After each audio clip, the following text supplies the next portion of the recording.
Warning: our YouTube channel and its videos may contain scenes, language, and content that may not be appropriate for all audiences.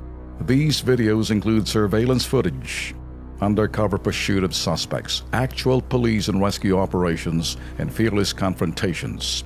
If you do not approve of the content, please do not watch our videos. If you wish to continue, we strongly advise that you proceed with caution. Viewers' discretion is advised. Isang kababayan po nating OFW na tuloy po ang kanyang pong pag-alis. Ang dahilan, eto po panurin natin.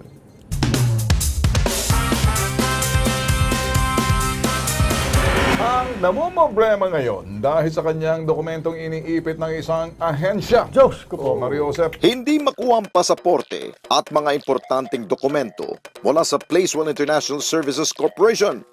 Ito ang sumbong ni Jeline Gelacion sa Kilos Pronto noong 20 ng Hulyo taong kasalukuyan.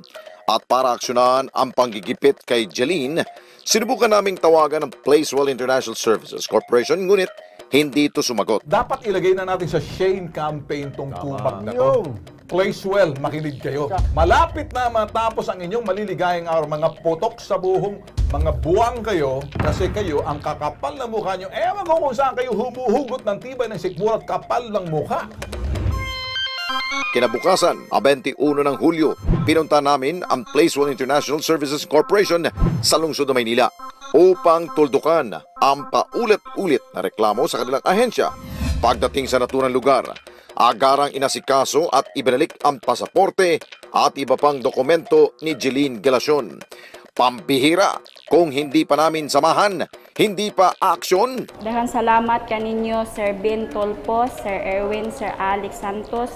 Daghang salamat kaninyo nga inyo kong natabangan sa pagkuha sa akong passport. Kung wala mo, bigyan ako ni magkuha akong passport. Nako, you're welcome, ma'am. Daghang salamat in tawon, ha?